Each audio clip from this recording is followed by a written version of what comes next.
After I play the music, I got to wait a second for my mic to settle in. Otherwise, it'll be all fucking thrown off. StreamYard doesn't do a good job playing music and then switching over to the mic. Anyway, shout out to the chat. Good to have you guys here. Good to be back. You know, I'm going to be honest. I've not been in the mood to stream lately, but, you know, oddly enough, even though I've been less active this month, it's been my least active month of probably the last year. It's been my top month, my top performing month all time on YouTube. Literally having my best month of all time. I barely did any work, so I guess I don't have too much to bitch about. Anyway, shout out to the chat. We've got Christina DK in the house. We've got Pat Santos. We got Big Jake's Ranch. We got Brandon Looney Tunes fan. We got Django Blader. Salute to you. We got Phil Brad. We got Marlon White up in this motherfucker. We got Young Moses. We got Drishy. We got Billy Buffalo. We got Austin Gray, Neo Starling. Jeff Thornburg. Digging the chill intro. Yeah, I had to switch it up. I had to make it something a little more not so scary. Like I do have like a dark personality, you could say. So I like the scary themes, but you know, whatever. We're not in a scary kind of mood right now. Adriana Flowers up in this bitch. Fortnite News, PJKC2, Future. Good deal, good deal. Yeah, and we'll have some people call in here in just a bit. Hopefully Master Yoda shows up too, because he's a black pillar. You know, we'll see who all shows up, but you know, it's good to have a different perspective from all different types of people. Anyways, the title of this stream is Red Pill, Black Pill, Pick Up, Who's Right? And the reason why I want to make this stream is because there's a lot of people in the manosphere that identify as a specific group. And because they identify as part of that group, they get fucking angry at all the other groups. Shout out to Believe in Yourself in the chat. And, you know, they identify as that specific ideology. And because they identify as that ideology, when they debate you, if you prove them wrong, their whole worldview is shattered. Their whole identity is gone. So they get angry and people don't want to have these debates. And when they do, they're in denial. They fail to see the other side's point of view. But anyways, a shout out to Raging Tomato in the chat. But anyways, I just want to give a brief summary of what the red pill is, what the black pill is, and what pickup is. Because a lot of people are confused about this. I'm not confused. I know exactly what they are. We'll start with pickup artists. What is a pickup artist? A pickup artist is a man who habitually runs game on girls. You know, he habitually picks up girls to get laid, right? He's a guy that has, or at least thinks he has, mastered the skill of flirting and spitting game with women and seducing them, right? He thinks he's mastered that skill. I think everybody agrees that's what a pickup artist is. They're a guy that is, at least they think they've mastered the ability to flirt and to seduce women. That's it. Whether it be a cold approach or on a dating app, who cares, right? That's what a pickup artist is. A black pillar is somebody who studies who studies genetic limitations and how your genetic limitations impact your dating life. So your height, what your face looks like, how intelligent you are, what you were born with. They focus on that, right? So they focus on the genetic limitations that might be holding you back in dating. That's their shit. And Some of them are more optimistic than others. It is what it is, but that's what they do. The red pill is a study of intersexual dynamics, just a study that includes pickup, that includes black pill, that includes cold approach, that includes learning game, that includes relationships, that includes the bedroom, that includes marriage, that includes having kids, that includes divorces, that includes separation, that includes women wanting to fuck alphas, women wanting emotional support and financial support from betas. It includes a lot of things, but it's an overall study of intersexual dynamics, and it's a long story. There's a lot of details involved there, right? You can't just pickup is the art of seducing women. The red pill is seducing women, keeping women happy in relationships, understanding why women go cold on you and want to divorce you out of nowhere, all of it, right? There's a lot of details there. So that's what they are. Now, look, I know the way I give that definition, that's my honest definition. It may sound like I favor the red pill because it seems like, I really, kind of made the red pill sound like a good thing there. But here's the thing. There's no wrong answer. Okay. If all you care about is getting laid, if you just say for the rest of your life, you want to be a fucking gigolo, you want to be a bachelor, being a pickup artist is probably right for you. Okay. And there's a lot of guys that want to do that. I mean, we see it on YouTube. We see dudes in their 40s going to the mall to do pickup. Okay. I think it's kind of weird, but they like doing it. Here's the thing. You can't put all men in the same category. It's impossible. We're different, and in the manosphere, you have all these different types of guys, different types of personalities, different wants, different needs, different desires. So you can't group us all in one category, and you can't say that one is right and one is wrong. It's whatever's best for you. If I were to say that I agree with one over the other, I mean, obviously I agree with the red pill, but I agree with the black pill. I 100% agree with the black pill. And here's why. Okay. The black pill lets guys know that you probably shouldn't shoot too far above your league. You should shoot for somebody that's close to your equal, somebody that you're compatible with. And if you're a 2 out of 10 and you're only compatible with women that are 2 out of 10s, what's the point? Right. And in my own personal life, I mean, look, I'm not a fucking giga Chad. I know people in the chat will lie to me because they like watching my content and they'll say that I am. I know I'm not. Okay. Sure. Maybe I've gotten lucky a few times at parties, drinking, having a good time, and I'll hook up with chicks way hotter than me. But by and large, like in my daily routine, I'm not trying to shoot high above my fucking league. I'm not trying to date some girl that uploads 2 pictures on Instagram and has 10 million followers in 2 weeks. I'm not trying to do that. I don't want that. I want a regular girl, right? So the black pill kind of lets guys know that they should be, shooting in their own range, right? You don't want to overshoot. Not a good idea.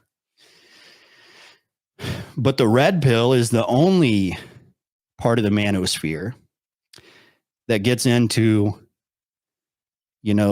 goes in depth about things, goes into things like dead bedroom marriages or silent treatment, or all of a sudden your wife wants a divorce, right? Pickup artists don't go into that. They don't get that far.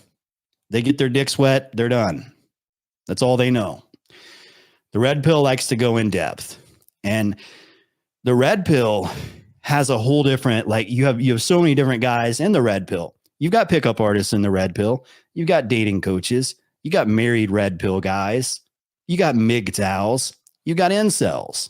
Most of the incels are black pilled, but you got incels in the red pill too. You got incel pickup artists too. They're just, I mean, let's face it. Most of the guys buying a PUA's program are probably incels.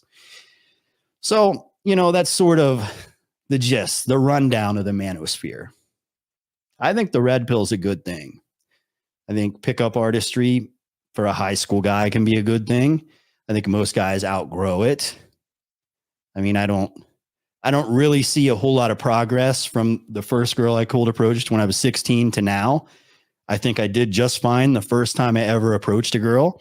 I don't think I needed practice. Sure, maybe I've done it 1,000 times, but it's still the same exact thing. It's still me walking up to her and talking. Doesn't matter what I say. All that matters is that she's attracted to me and I'm attracted to her. One thing will just lead to another. That's it. But, it is what it is. Anywho, I'll drop the link in a second. I do want to play a video really quick. I don't think this will be too long. But this guy is a psychologist, I think. He's got 1 million subscribers. He came up around the same time that I did. And I think I had a bigger channel than him for a long time, but then he just fucking took off. Shout out to him for taking off. But this is called Incels versus Pickup Artists. And I think it would be a good segue into the video. Welcome to my scientifically informed insider look at mental health topics. If you find this video to be interesting or helpful, please like it and subscribe to my channel. Hello, this is Dr. Grande. Today's question asks so I can talk about the types of incels, pickup artists, and the relationship between the two groups. So an incel is a term used to describe people who are involuntary celibate. And sometimes we see the term involuntarily celibate. Now, interestingly, celibate means not being married. But the way the word celibate's used in the term incel is not being physically intimate, so not having sex. Technically, an incel can be male or female, but the term usually refers to a male who wants a physical relationship with a female. Now, in the research literature, we don't see a definition for incel that's agreed upon, but one definition we do see would be someone who's unable to find a willing partner for at least 6 months. So this individual can be married or partnered, but usually that's not how we think of it. Usually the person is thought of as single. Now, most people who are celibate are voluntary celibates, right? So a lot of the research that we do have available really deals with celibacy in general and not specifically involuntary celibacy. When looking at celibates in general, we see a few different things in the research literature. We see that they tend to have low extroversion, they tend to be ambitious, and they tend to have parents who married or became partnered later in life. Again, talking about voluntary and involuntary celibates together in one group. Additionally, we see that females who are celibate tend to be highly educated and have good jobs, and males who are celibate tend to be unemployed or in a lower class economically. That was pretty sick. See, he breaks it down pretty good. Said women that are celibate tend to be intelligent. Men who are celibate tend to be unintelligent. That's fucked up. See, that's a black pill. That's a red pill there. That's the type of thing that pickup isn't going to get into, right? They're not going to get into the fact that it's like, yeah, the dudes that are low status tend to be incels. And women that are high status tend to maintain their purity, or they, intelligent women don't fuck just any random dude. They're hard to get. Intelligent women are hard to get. I think we could just sum it up with that. And unintelligent men are hard to want. That's sad, but that's life. So how about those who are involuntarily celibate? So the incels. Here we see 3 types: virginal, single, and partnered. So starting with virginal, as the name would suggest, individuals in this category have never had sex, and they tend to be younger than the incels we see in the other 2 groups, single and partnered. Over 90% of virginal celibates have never dated, so it's not just the lack of physical intimacy. We see that not dating is remarkably common with this group as well. And usually when we talk about incels, when we use the term like in the popular culture, we're really talking about this type. We're really talking. Really quick, Adriana Flowers says, does that mean that a woman with a high body count has a low intelligence level? Well, look, I think most people would agree. The more slutty a woman is, usually the dumber she seems to be, right? Like, it's just the way it goes. I mean, it's not, I mean, we thank you for your services, but let's be honest. I mean, guys know when they see a girl that's kind of dumb, they're thinking, layup, this is going to be easy. Talking about virginal celibates. This type also tends to have the more extreme positions that we see as part of the incel community. Now, moving to the single type, we see here that over 50% have never dated. So quite a bit different than what we see with the over 90% in the virginal celibate category. They tend to be somewhat better adjusted, and some identify as incels as we think about that term in the popular culture. So most incels, as we would think about the term, would come from the virginal celibate category, and some come from the single celibate category. So that leaves us with the partnered celibate group. This group tends to be older than members of both of the other categories. 70% of partnered celibates started out with a satisfactory relationship, but then we see this transformation to being in a relationship with no physical intimacy. So with this group, they have a partner, they're married or partnered, but there's no sexual activity. Now, people in this category, of course, could leave the relationship, but many don't. They don't leave because of children. They don't leave because of commitment. There may be money issues. We see that over 80% of people in this category have thought about leaving the relationship, but also more than 80% have no plans to leave. People in this category almost never refer to themselves as an incel, right? So again, when we use the term incel, we're really talking about virginal and single, and we're not talking about partnered celibates. So now getting into some more detail in terms of the term incel, I'm going to divide the three types into two categories here. Again, what we popularly think of as incel, which would be the first two types, virginal and single, and then I'll talk about partnered as separate. With all of the incels here, I am talking about males, right? So I'm not getting into female incels. That's a whole other area, which does exist, but it's beyond the scope of this video. So when looking at these first two types, we see that incels usually express themselves. What do you think would cause a female to be an incel? Because, like, okay, if a man is just dumb as a box of rocks and he's just clearly not all there mentally, he could very easily be an incel, because women are just going to view him as like they're just not going to want it. They just don't view him in that way. But men, I mean, I hate to say it, but we got to be totally honest. There's a lot of men out there that are, I mean, you fucking dirt bags, right? Fucking creeps. They'll see a girl that has like a total like mental disorder, or, you know, like special needs or some shit like that, and they'll see it as something that they can take advantage of. Like, there's a lot of guys out there that are like that. I denounce that. I condemn that to the fullest, but it happens, you know, and it's sad. It's a sad world, but it's kind of the way it is. So I couldn't imagine a woman being an incel. But whatever. Dylan says overweight. Yeah, probably that. Herpes. Yeah. Yeah. STDs. Something like that might,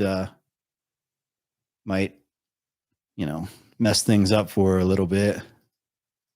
Online. And the central attitude behind this philosophy or ideology would be that sex is a basic human right, and they are being denied that, and therefore they're being treated unfairly. They believe that they're aware of the truth. They use the term red pill from the Matrix. So we see in the movie Matrix that the protagonist has this choice between a red pill and a blue pill. The red pill exposes the truth, and the blue pill leaves them trapped in a delusion. So they believe that they're finding some truth, that they've consumed the red pill, and they know something that the rest of society really doesn't know. They tend to have a proclivity for personal attacks. They hold men as being superior to women. And a lot of times we see a general hatred. I didn't talk about the blue pill. I guess just to give people a rundown on what the blue pill is, just briefly. And, you know, in comparison to the red pill, how do I explain it? You could just go as simple as saying it's somebody who's naive or somebody that doesn't really have a very deep understanding of things. So let's say a guy has been in a relationship with a woman for 3 years. And I say relationship. They're not married. They don't have kids. None of that. They're just in a relationship. When he met her, he was 31 and she was 26. Now she's 29 and he's 34. And they're still dating. They're still in a relationship. And she's put up with all of his bullshit, right? He blows her off. He goes out with her friends. He lies to her. He talks shit to her. She even caught him cheating a couple of times, but she put up with all of his bullshit and stayed with him. But one day he woke up and her patience ran out. She was so patient with him. She would put up with anything, but now her patience ran out. He looks her in the eyes. She doesn't love him anymore. She's cold, and it blindsided him. It came out of nowhere. They never could have predicted it. Never saw it coming. No warning signs. And, you know, that's just kind of a female nature thing. They'll have all the patience in the world until the day it runs out and it's gone and she's cold and she doesn't love you anymore. And the blue pill would be like, you ask her, hey, what happened? Or what's going on? Like, do you want to get back together? And she's like, you know, and she just like gives you like some like run of the mill answer. Like, you know, you work too much. You focus on work too much. And you're just like, oh, okay. So maybe I should quit my job. A blue pill guy would say, maybe I should quit my job. A red pilled guy would be like, oh yeah, shit. She's fucking 29 or wait. Yeah. 29. And she probably wanted to fucking settle down and get married and have kids 2 fucking years ago. And I just want to date. I just want to, what's our relationship title? We're dating, right? So, you know, a blue pill guy doesn't see why she's actually behaving that way. A red pill guy is like, okay. Yeah. She's about to go get married and have a kid with some other dude. All right. Gotcha. But you know, it is what it is. Of women. We also sometimes see threats against women. The incel community has adopted its own language, like terms. So, for example, an attractive female is referred to as a Stacy, an attractive male is referred to as a Chad, and incels refer to themselves as beta males as compared to alpha males. So, I refer to myself as a proud son of Macedon from the great Roman Empire. In general, they would look at an alpha male as somebody who's able to obtain sex, and a beta male is somebody who may be able to provide resources. So both are partners, but they provide different things. Now, with the theory of the incel community, a woman is always going to desire the alpha male. So essentially, beta males always lose. Even if a beta male is in a relationship with a female, that female is still thinking about the alpha male. Again, this is what the incel community kind of promotes as their ideology. So when we look at the term beta masculine, that's the red pill. That's alpha widowed. And that is kind of true. Okay. If a woman has been with like a super giga chad, successful, you know, handsome, popular, rich and famous, you name it kind of guy, and like he dumps her, he leaves her, and then she settles for a guy that's like average or below average, of course she's going to think about that guy. Like, that's common sense, right? I don't think that's some sort of conspiracy. I mean, I think it's like she got her heart broken by the best guy she'll ever meet in her life. of course she's gonna fucking think about him. I don't think that's unrealistic. I think it's smart to know that. Jada Smith is an That's alpha what we're really male. talking about here, the difference between the alpha male and the beta male. And sometimes we also see the term toxic masculinity, so a need to aggressively compete and dominate others, and hypermasculinity. But really, all of these things are not the same construct. There's a lot of overlap, but they're not the same thing. And one of the problems would be that none of them are really well defined. None of the terms have single agreed upon definitions. Now, the incel community has... Real quick, and Ashley says, I feel like a man who is with a woman of similar caliber would be an alpha widower. Is that the male widower? Widowy? I mean, that could potentially happen, but it's not. No, yeah. Oh, 100%. There's probably 5. Okay. How many people are watching right now? 50. There's probably 10 dudes in the chat that are thinking about their ex-girlfriend from fucking 10 years ago right now. Like, but I mean, don't you kind of think it's pathetic on both ends to like kind of be hung up on someone from however long ago? I mean, I understand like maybe for like a year or two or something like that. That's understandable, especially if you've been with them for a while. But I mean, after a while, it's like life goes on, you know, like yeah, life goes on, you know? No, yeah. But I mean, I know guys in my personal life that, you know, I consider to be top bros, you know, and they'll be hung up on a girl for years. I know exactly what you're talking about. I've had friends off themselves. I mean, yeah, it's true. Sad, but yeah. I've known both like men and women that have off themselves because of that. Oh yeah. And speaking of, like, I don't know if I've known any verified fem cells, but my ex, the one that I was with for 9 years, one of her friends had moved away for a while, and she had moved back, and they were kind of reunited and they were friends again.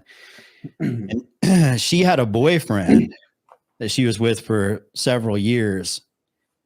And this girl was one of those girls that kind of had a build. Like, I'm not trying to shame anybody. That's not what I do really. But she had one of those builds, you know, the girls that have builds where they have like kind of broad shoulders and they're kind of barrel chested. And then they have like thin legs and no ass and all that. You know what I mean? Like they got like that sort of a build. She was like that, man. And her boyfriend left her for, and I don't even know how he got this new girl, but this new girl was fucking hot, right? You know, nice, perky ass, perky tits, amazing body, cute girl. And, you know, she couldn't handle it. And she, I won't say exactly what she did, but she ingested some stuff she shouldn't have ingested, and they found her body in the backyard. Just put it like that. So, you know, it does happen on both sides. I've seen men and women do it, but I mean, it sucks. People got to look after their own mental health. And that's another tenet of the red pill. Make yourself your mental point of origin.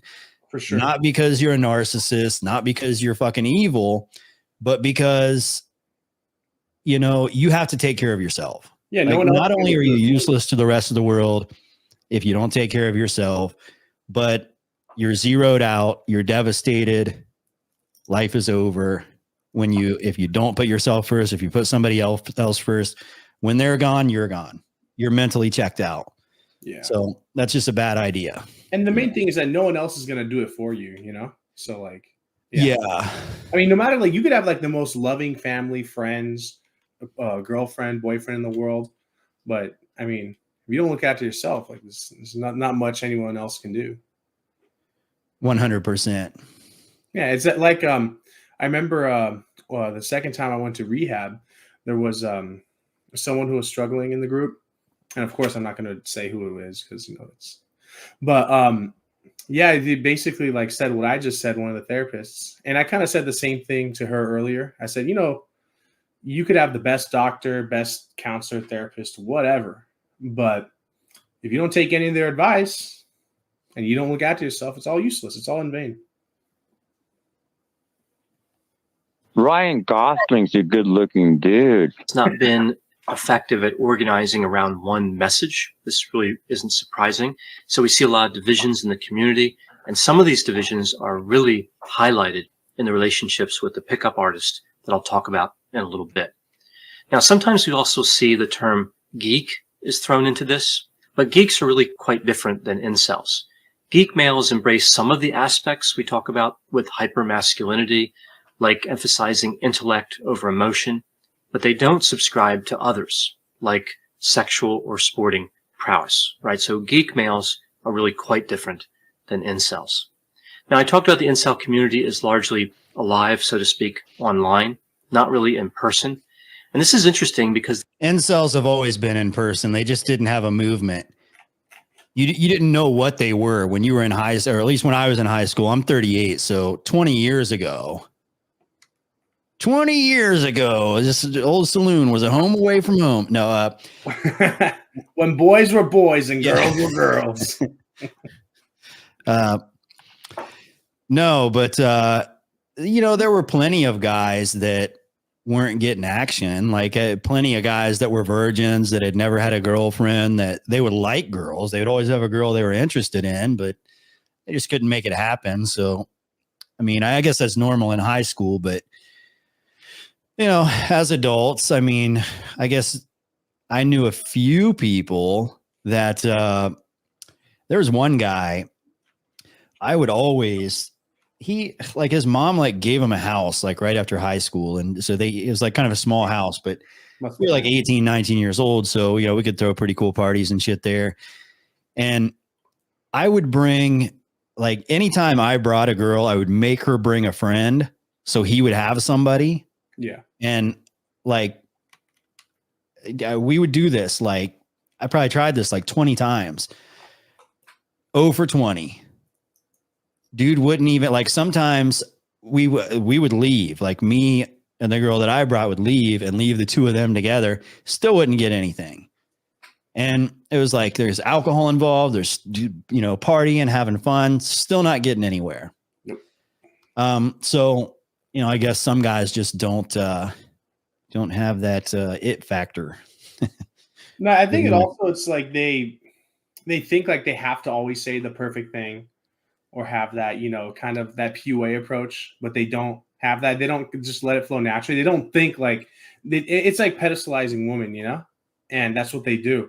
It reminds me I knew a couple guys like that. They're like, oh yeah, bring bitches, come over here, there. And when, I would actually bring girls, or, I would, bring girls from class or whatever.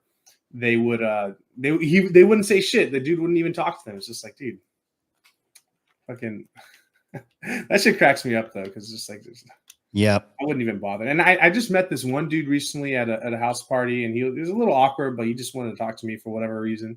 And he kind of gave me that same vibes. I don't even know how to what you would call that, but yeah, I'm just leaving that dude on red because nah, fuck that.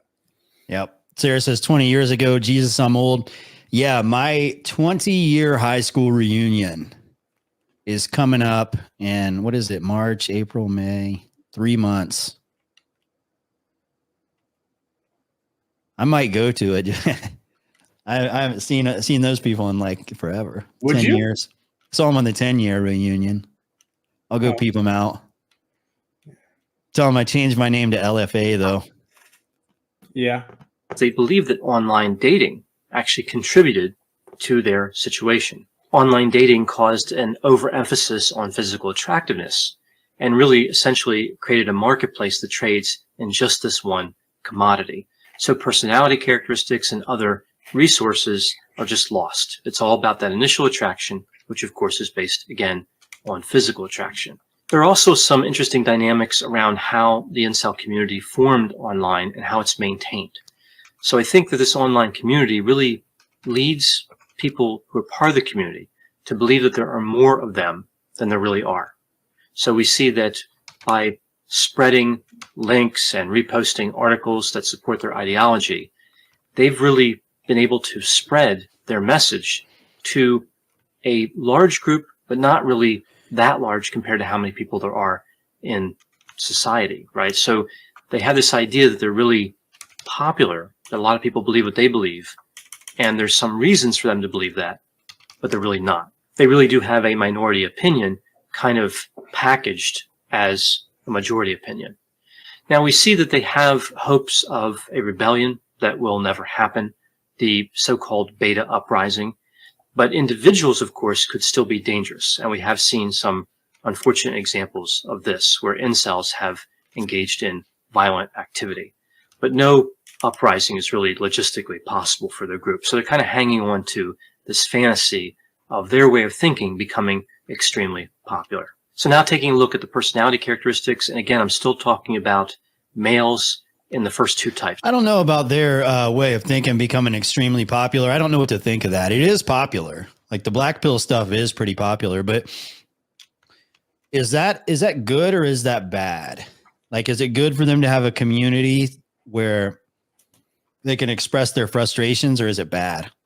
I mean, as long as they're not like planning anything malicious, I don't see why not. I mean, there's all kinds of fucking wacky communities out there, right? What about so this is like I'm not sure if he's going to get into this, so maybe he would when I saw the title, but so when you watch pickup artist videos, a lot of times, I mean, there's most of the new pickup artists, like I guess the popular ones. I don't know, like Playing with Fire seems to be the only relevant popular one nowadays. I guess John Anthony, but he doesn't really do, I guess he does Cool Approach too, but they aren't that bad to me. They're not like the older ones used to have like these compilation videos of them approaching hot chicks and you know, approaching them and taking them home and hooking up with them. And I think somebody that's black pilled, somebody that's an incel, that's just like completely deprived of women, they don't watch those videos and think, man, I need to learn how to do that. They watch the videos and they're like, I can't do that. That's like, you know, putting, you know, waving bacon in front of a dog's face, right? It's like, it's just going to aggravate them. Because let's be honest, like just like Master Yoda, who shows up all the time, a lot of these guys, it's not about how much game they have. It's not about like just being a little more confident bro. You know, they're kind of fucked, right?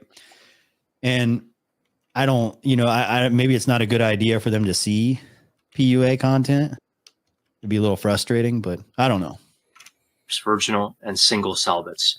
We see generally low openness to experience, low conscientiousness, low extroversion, not surprising. I don't know if I'd consider Michael Sartain a pickup artist. I think he's like a looks, money, status guy. You know, he's all about image.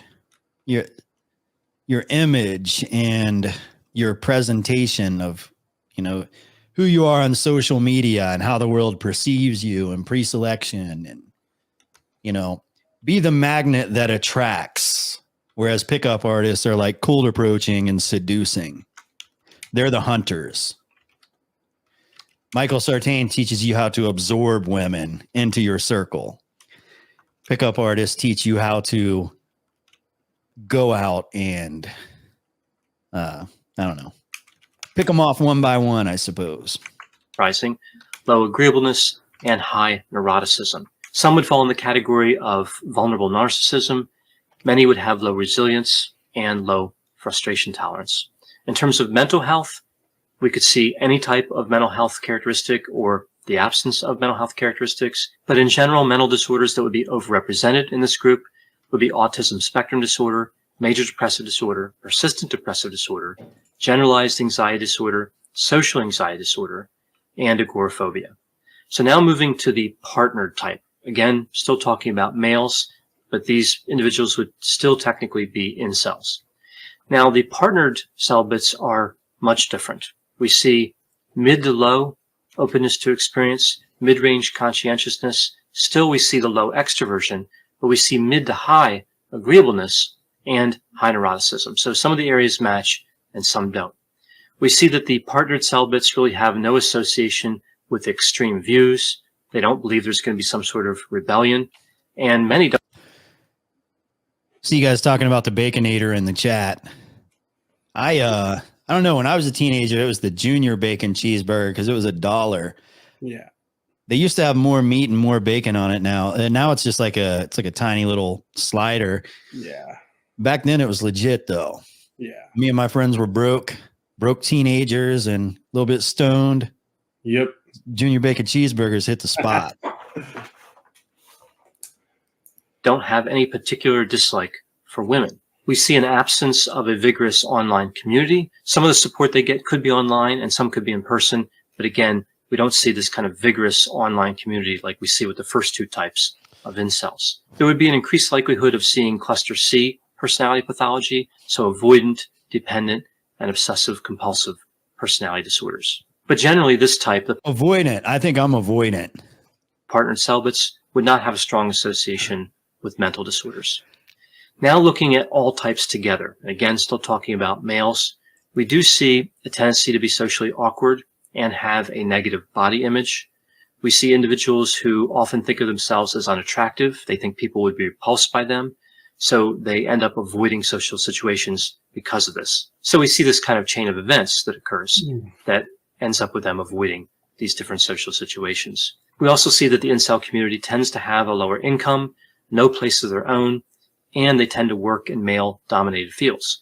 Now, all these things really make sense. They don't have the same access to women as other groups because of some of these dynamics. Many incels feel like they are off time. And what this means is they feel like they have not kept up with the typical progression of The thing about avoidant, I mean, I don't think I have a disorder of any sorts. I mean, nothing's ever like held me back, but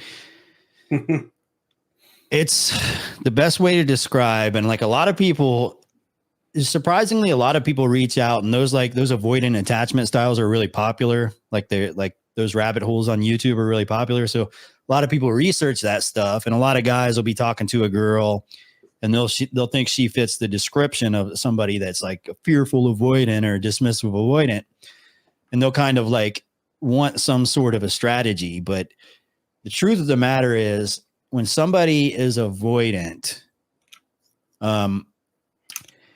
they're at their happiest when they look at their phone and there's 0 notifications, when nobody is pursuing them, when they're not pursuing anybody else. It's just complete peace. They can just be like out in the country in the middle of nowhere. And it's like most guys, the average guy is like, I need more bitches. It's just like constantly like just all he can think about. Just he's in love with 2 girls and, he wants to hook up with 2 more girls. But avoidant people are just kind of like, I don't really need that. I mean, smashing is cool, but I'll just go on about my business afterwards. And, maybe we'll run into each other again sometime. I don't know. Yeah. Yeah. I mean, I'm not avoidant, but I think I just don't get attached to people. That's honestly like, I just don't put anybody on a pedestal, because I used to do that all the time when I was younger. I used to get attached, but I couldn't really be alone. But nah, people disappoint me a lot now. But I mean, I understand, because I did my share of bullshit too. of their cohort. So their opportunity has passed. Other people are having physically intimate relationships and they're not. So they've just kind of gone off the path that they would have expected. So now moving over to the pickup artist. I've covered the 3 types of incels. We'll take a look at these so-called pickup artists.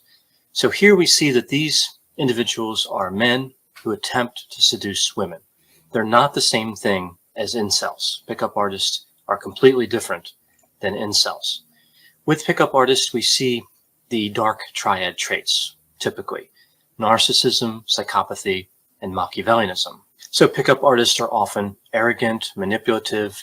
They demonstrate superficial charm. So they seem charming, but it's only at first glance. They're not really deep or sensitive. It's all just on the surface. That is true. If you have to learn, or if you have to like strategically plan out your next move with a woman in order to accomplish a specific goal, which is usually just getting your dick wet, like that is a little Like you're kind of twisted. I think the average person is just goes through the motions, and it's like, yeah, I met this girl, we had a few drinks, we hit it off, one thing led to another, and yeah, it was a good time.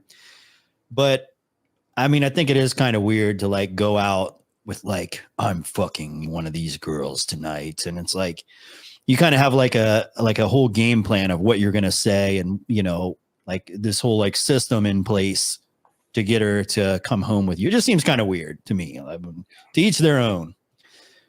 But yeah, I think, you know, typically it takes me a minute to know if I actually want to fuck a girl, a woman. I'm 38. I can't say girl anymore. But you know, it takes a little, like if I approach a girl at a bar, a woman at a bar, it's going to be like, I mean, it's 5 minutes into the conversation, I might realize, yeah, I don't really want to fuck this girl. It's not like I'm going to like strategically be like, okay, my ego is invested in fucking this girl. If I don't fuck this girl, it's a rejection. You know, it's just, I don't know. That's an odd way of living life. But hey, it is what it is.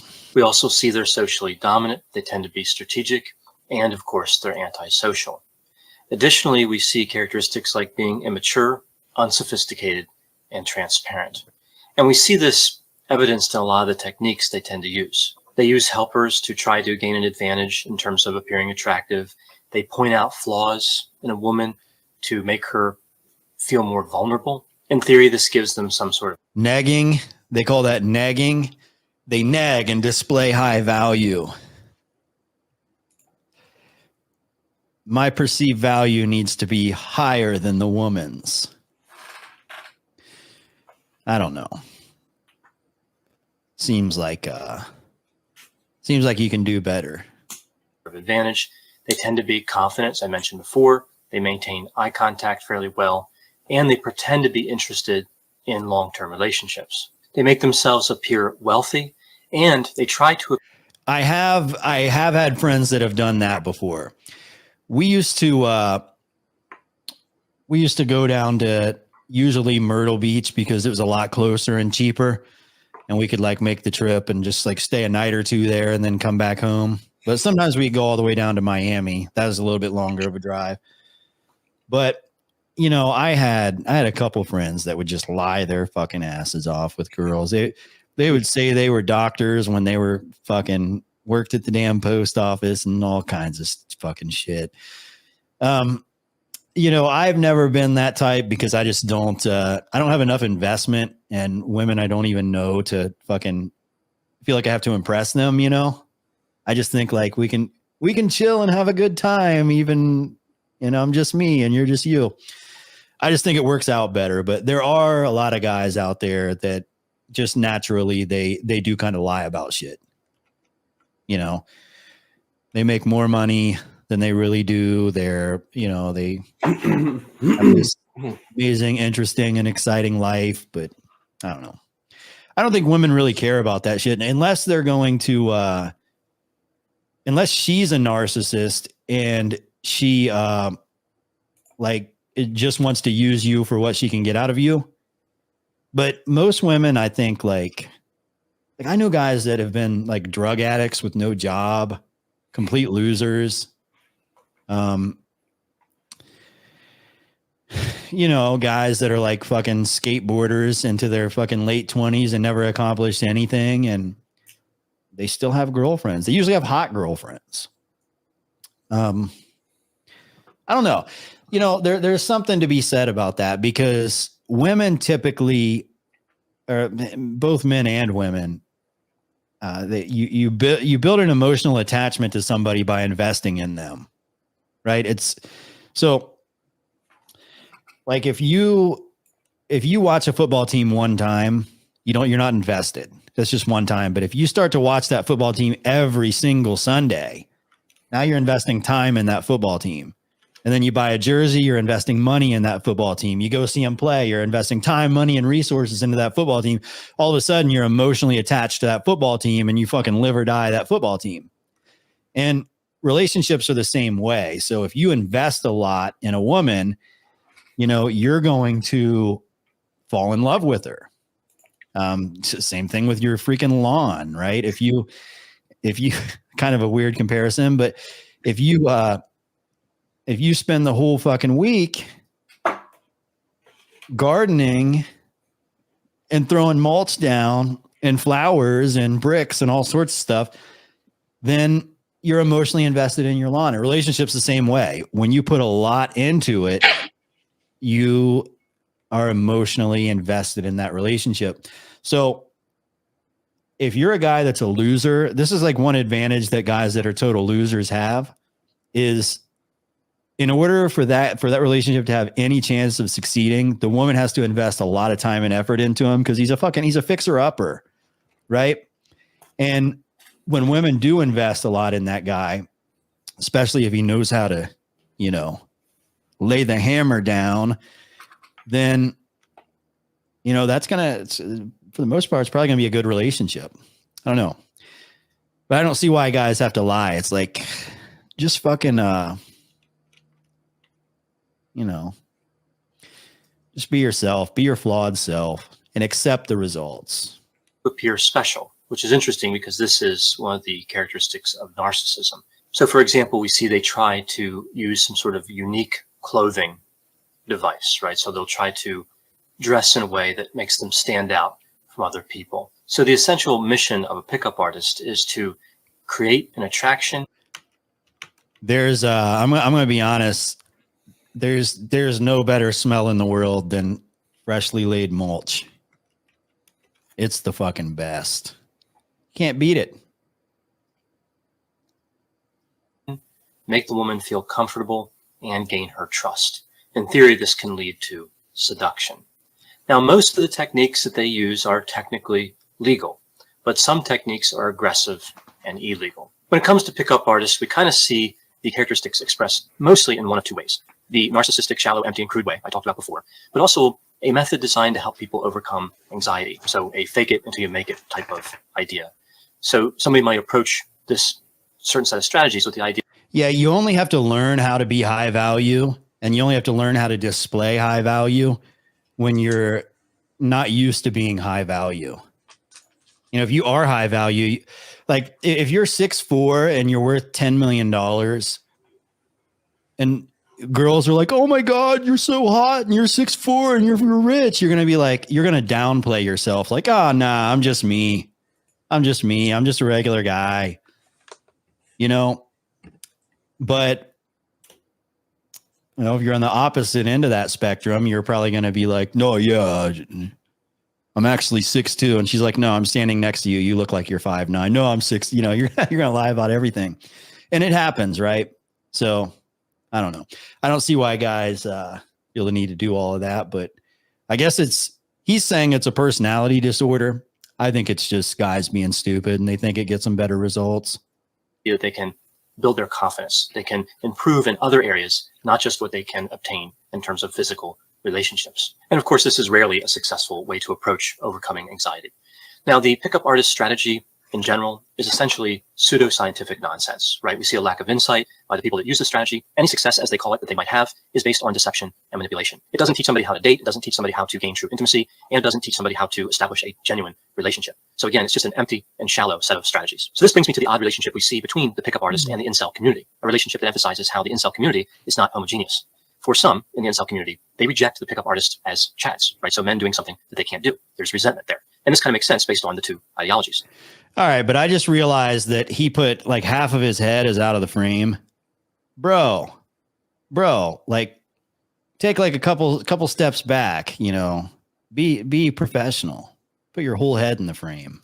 For others, though, in the incel community, the pickup artists become heroes. And the pickup artists are aware of this. They exploit the incel community. They create these courses and they teach the incel community how to be pickup artists. And of course, they charge them money for this. So essentially, the pickup artists have become role models, which of course is not productive.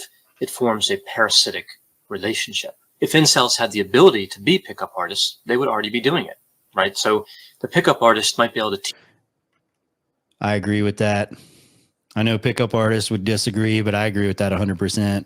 teach certain techniques or tricks but none of that is going to make a meaningful change in the personality of the incels. So that's my summary of the 3 types of incels, the pickup artist, and the relationship between the 2 communities. I know whenever I talk about topics like this, there will be a variety of opinions. Please put any opinions and thoughts in the comment section. They always generate really interesting dialogue. As always, I hope you found this description of incels and pickup artists to be interesting. Thanks for watching. Well, Dr. Todd Grande, that video was somewhat informative and I enjoyed it. But that's not all for this time, right? That's about it for today, guys. Until next time, see ya.